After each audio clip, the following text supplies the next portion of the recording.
Hello friends, hi. టెట్లో ఈ మధ్యలో పెట్టిన టీఎస్ టెట్లో క్వాలిఫై అయిన వాళ్ళందరికీ, మంచి మార్క్స్ స్కోర్ చేసిన వాళ్ళందరికీ నా కంగ్రాచులేషన్స్. ఈరోజు డిఎస్సి ప్రిపేర్ ఎలా అని సంతోషంలో అందరూ ఉంటారు. అఫ్కోర్స్ అందరికీ అలాగే ఉంటుంది. అందులో భాగంగానే కొంచెం ఏదైనా తోడవుతాయని ఈ చిన్న నా ప్రయత్నం. ఇప్పుడు దానిలో భాగంగా తెలుగు సబ్జెక్టును ఎంచుకున్నాను. ప్రిపేర్ ఎలా కావాలని చూద్దాము. అంతకుముందు ఒక వీడియో చేశాను, ఒకవేళ మీకు నచ్చితే కనుక ఒకసారి చూడండి. ఇప్పుడు తెలుగే కదా మనకు వస్తుంది అని అనుకుంటాము. కాకపోతే ఆ చేసే చిన్న మిస్టేక్స్ వల్ల తెలుగులో కూడా మార్క్స్ తగ్గుతాయి. ఏదైతే మనకు ఈజీగా అనిపిస్తుందో స్కోరింగ్ ఎక్కువ చేసుకున్నాం అనుకో, తక్కువ దానికి అది ఎక్కువ దానికి ఈక్వల్ అయ్యి మనకు డిఎస్సిలో జాబ్ వచ్చే అవకాశం ఉంది. మెయిన్ ఏంటంటే మనకు మోటివేషన్ అనేది కావాలి. మోటివేషన్ అంటే మన మీద మనకే నమ్మకం అనేది కంపల్సరీ ఉండాలి. ఆ నమ్మకాన్ని దృఢంగా చేసుకోవడానికి కొన్ని మనకు ఈజీ అనిపించిన వాటిలోనే 100% 100 ఒక్క మార్కు కూడా పోకుండా ట్రై చేయాలి. తర్వాతకి నాకు రాదు అనుకున్న దాన్ని కూడా సాధించగలిగే సత్తా నాలో ఉందని మనం తర్వాత తెలుసుకుని అది కూడా ప్రిపేర్ కావాలి. ఫస్ట్ తెలుగు అనేది చూద్దాం. తెలుగులో ఈరోజు వచ్చిన టాపిక్ ఫ్రెండ్స్, లింగములు. లింగములు అని అంటే అర్థం ఏంటంటే,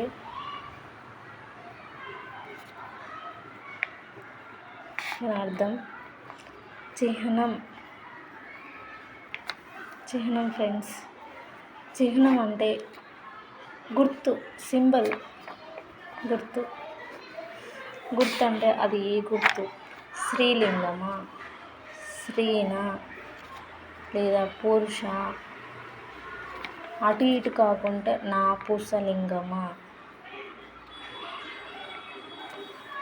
ఓకేనా ఫ్రెండ్స్? ఈరోజు వచ్చింది లింగాలు అనే టాపిక్ తీసుకున్నాము ఫ్రెండ్స్. దానిలో లింగం అంటే ఏంటి అంటే చిహ్నం అని, సింబల్ అని అర్థం. దానికి ఏ సింబల్ అంటే అందులో 3 ఉంటాయి. ఇందులో స్త్రీ, పురుషలింగం, స్త్రీలింగం, నపుంసకలింగం. పురుషలింగం అనగానే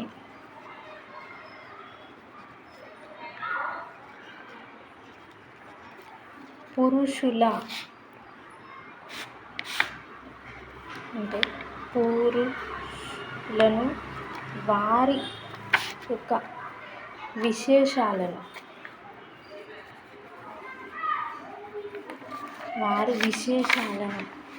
తెలిపేదే పురుషలింగం. రాముడు మంచి బాలుడు, తర్వాత కొన్ని రాముడు మంచి బాలుడు, తర్వాతకి ధీరుడు గుణంలో ఉన్న ఇలాంటి వాటి గురించి, పురుషుల గురించి తెలిసేదాన్ని, విశేషాలను, వారి యొక్క విశేషాలను తెలియజేసేదాన్ని పురుషలింగం అని అంటారు. నెక్స్ట్ స్త్రీలింగం. స్త్రీలింగం అంటే ఫ్రెండ్స్,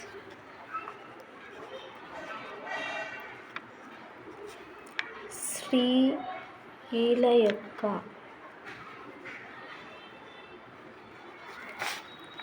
విశేషాలను తెలిపేది స్త్రీలింగం. స్త్రీలింగం అంటే రుక్మిణి, సత్యభామ ఇలా మొదలైన వాటిని గురించి, స్త్రీల గురించి, స్త్రీ యొక్క విశేషాలను తెలియజేసేదాన్ని స్త్రీలింగం అంటారు. అటు స్త్రీలు కాకుండా ఇటు పురుషులు కాకుండా ఉండే వాటిని ఏమంటారు ఫ్రెండ్స్? నపుంసక.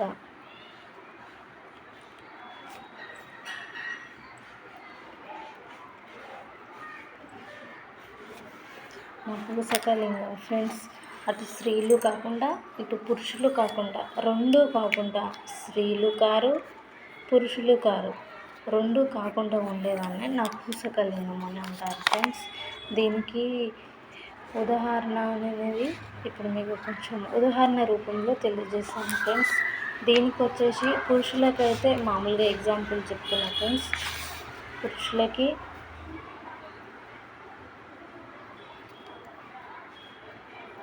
దానికి రాముడు, ధీరుడు, భీముడు, వీరుడు ఫ్రెండ్స్. అదే స్త్రీలింగానికి సీత, రుక్మిణి, సత్యభామ,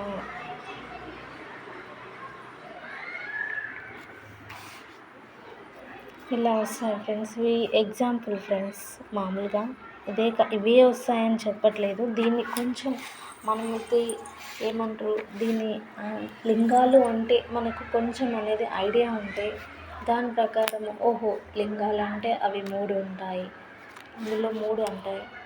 ఒకటి స్త్రీలింగం, ఒకటి పురుషలింగం, ఒకటి నపుంసకలింగం. స్త్రీలింగం అంటే స్త్రీల విశేషాలను తెలియజేస్తుంది, పురుషలింగం అని అంటే పురుషుల విశేషాలను తెలియజేస్తుంది.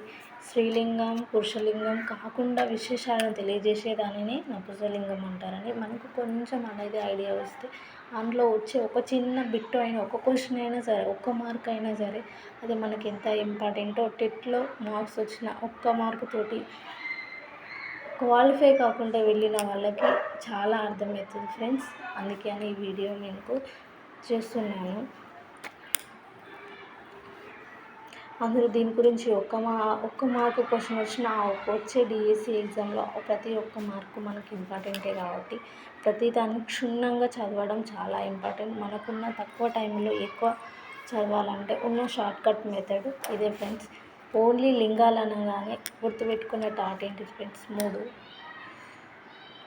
మూడిట్లో స్త్రీలింగం, పురుషలింగం, నపుంసకలింగం 3 అవి 3 ఉంటాయని, 3 ఇప్పుడు మూడింటిని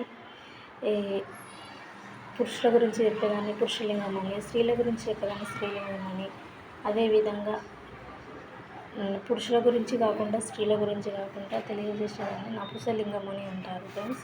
ఇవి 2 మీకు కొంచెం ఇవి అర్థమైనని ఫీల్ అనుకుంటున్నాను ఫ్రెండ్స్. అదేవిధంగా ఇప్పుడు స్త్రీలింగానికి కొన్ని క్వశ్చన్స్, ధీరుడు అనేదాన్ని ఇప్పుడే చెప్పాను ఫ్రెండ్స్. అది ఏ లింగానికి వస్తాయంటే పురుషలింగానికి అనేది స్త్రీలింగం వస్తుంది. స్త్రీలింగానికి ఇప్పుడు మనము ఆన్సర్ చూద్దాం ఫ్రెండ్స్.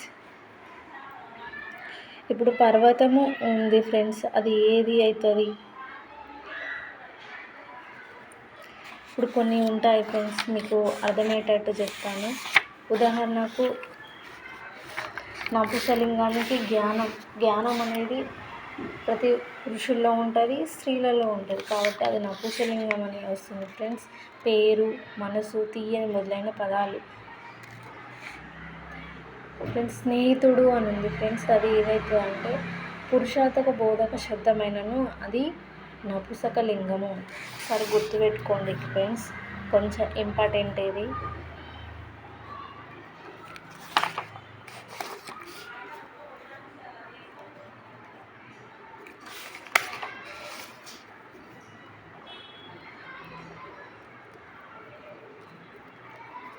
స్నేహితుడు అనేది ఏ లింగానికి సంబంధించింది అనే క్వశ్చన్ వస్తుంది ఫ్రెండ్స్. మనకు గుర్తొచ్చేది ఏంటిదంటే స్నేహితుడు వచ్చింది కదా, ఇది పురుషలింగం అని మాత్రం అనుకోవద్దు ఫ్రెండ్స్. ఇది మాత్రం పురుషార్థక బోధన అయినప్పటికీ ఇది మాత్రము నపుంసకలింగం.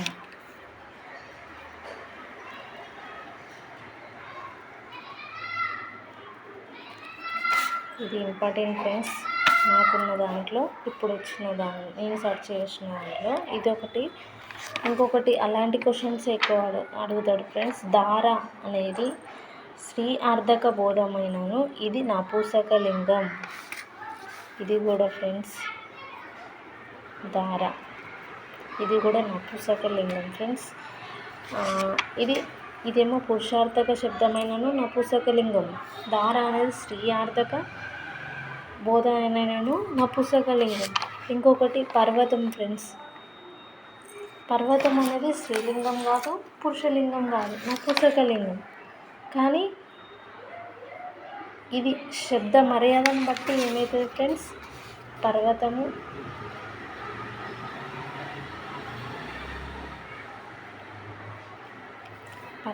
అనేది స్త్రీలింగం కాదు, పురుషలింగం కాదు.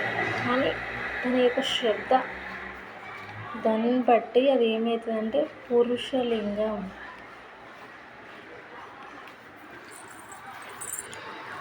పురుషలింగం అవుతుంది. ఇవి కొంచెం మెయిన్ ఇంపార్టెంట్ వర్డ్. ఇందులో మనకు అడిగే దాంట్లో ఎక్కువగా అడిగేది మాత్రం ఇవే ఫ్రెండ్స్. ఇప్పుడు కొన్ని మీకు చెప్తున్నా ఫ్రెండ్స్. ఇప్పుడు ఇంపార్టెంట్ స్నేహితుడు అనే దానికి మాత్రము మనకు సడన్గా మనకు పురుషలింగం అనేది ఆన్సర్ వస్తుంది ఫ్రెండ్స్. అది పురుషలింగం అయితే కాదు ఫ్రెండ్స్, ఇది నపుంసకలింగము.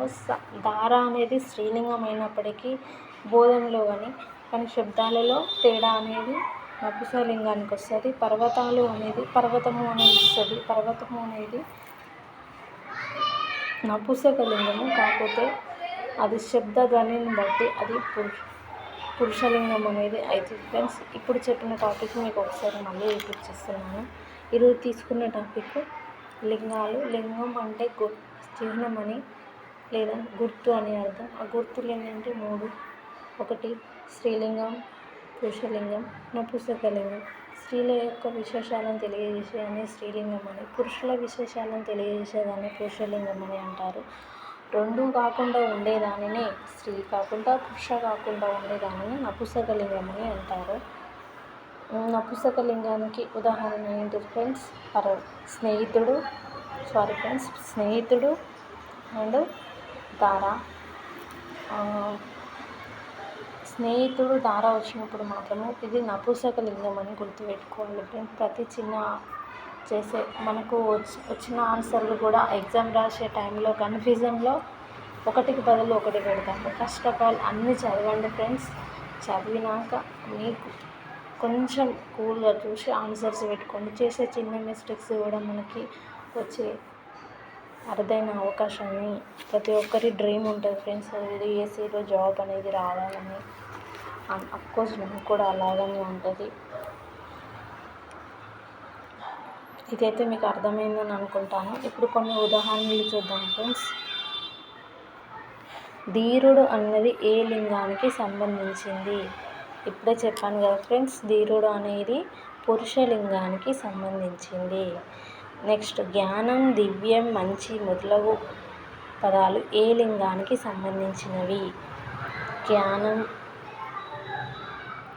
ఇవన్నీ ఏ లింగానికి సంబంధించినవి? ఇవన్నీ ఏ లింగానికి సంబంధించినవి ఫ్రెండ్స్? నపుంసక లింగానికి సంబంధించినవి. కింది వాటిలో పురుషార్థక బోధ శబ్దమైనప్పటికీ నపుంసకలింగం ఏది?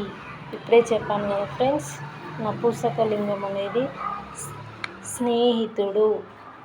గుర్తుపెట్టుకోండి ఫ్రెండ్స్. నెక్స్ట్ దార అన్నది ఏ అర్థక బోధన శబ్దం? ఇప్పుడే చెప్పాను కదా ఫ్రెండ్స్, ఇది ఏ అర్థం? స్త్రీ అర్థం. అడిగే క్వశ్చన్ ఒకసారి క్లారిటీగా గుర్తుపెట్టుకోండి ఫ్రెండ్స్. ఇప్పుడే చెప్పాను. దార అనగానే ఇప్పటిదాకా వీడియోలో ఇలా చెప్పింది కదా అని సడన్గా పెట్టుకొని అది నపుంసకాన్ని పెట్టుకోవద్దు. ఏ బోధన శబ్దం అంటే ఏ శబ్దం అది? స్త్రీ అర్థ బోధన శబ్దం. నెక్స్ట్ ఏ లింగం అన్నప్పుడు నపుంసకలింగం అని రాయాలి ఫ్రెండ్స్. నెక్స్ట్ పర్వతము నపుంసక బోధక శబ్దం అయినప్పుడు మర్యాదను బట్టి ఇది ఏ లింగం? పర్వతము. ఇప్పుడే చెప్పాను ఫ్రెండ్స్, పర్వతము అనేది ఏది? పురుషలింగం. ఓకేనా ఫ్రెండ్స్? ఇంకా మరిన్ని వీడియోస్ కోసం నా ఛానల్ని అనేది సబ్స్క్రైబ్ చేయండి. ఇలాంటి మంచి మంచి వీడియోస్ మీకోసం చేస్తూనే ఉంటాను. డిఎస్సి ప్రిపేర్ అయ్యే వాళ్ళకి నా యొక్క ధన్యవాదాలు. ఉంటాను ఫ్రెండ్స్. ఓకే, ఈ ఛానల్ని లైక్ చేయండి.